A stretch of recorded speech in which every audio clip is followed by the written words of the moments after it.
அனைவருக்கும் வணக்கம். இன்றைய பதிவில் குளிகை என்றால் என்ன, குளிகை நேரத்தில் என்ன செய்யலாம் என்பதை பற்றி பார்ப்போம். இலங்கை வேந்தன் ராவணனின் மனைவி மண்டோதரி பிரசவ வேதனையில் இருக்கும் பொழுது ராவணன் தனது குலகுருவான சுக்கிராச்சாரியாரை அழைத்து, எவராலும் வெல்ல முடியாத பிள்ளை எனக்கு பிறக்க வேண்டும், அதற்கு என்ன செய்ய வேண்டும் என கேட்டார்.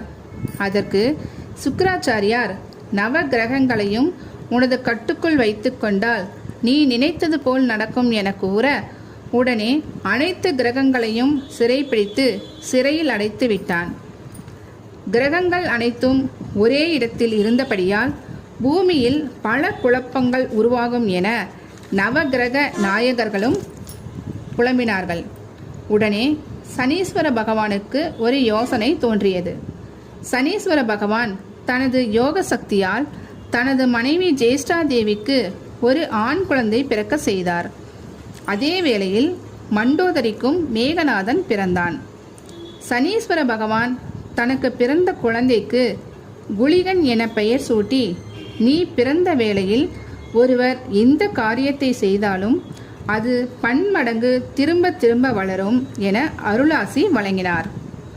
அன்றிலிருந்து குளிகன் பிறந்த நேரம் குளிகை நேரம் என சொல்லப்பட்டு ஒரு சில சுப நிகழ்ச்சிகளும் செய்யப்படுகிறது. குளிகையில் என்ன செய்யலாம்?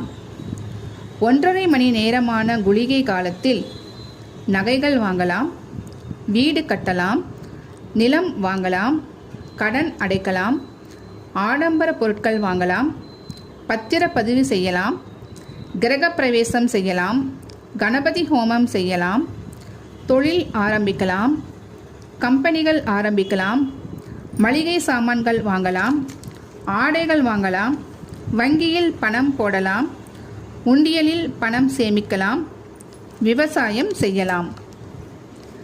குளிகை நேரத்தில் செய்யக்கூடாதவை: வீட்டையோ தங்கத்தையோ அடகு வைத்தலோ அல்லது விற்கவோ கூடாது, கடன் வாங்கக்கூடாது, ஈமக்காரியங்கள் செய்யக்கூடாது, வீட்டை இடிக்கக்கூடாது, வீட்டை இடித்து பராமரிப்பு செய்யக்கூடாது, வீட்டை காலி செய்யக்கூடாது, திருமணம் செய்யக்கூடாது, பெண் பார்க்கக்கூடாது, மருத்துவம் செய்யக்கூடாது.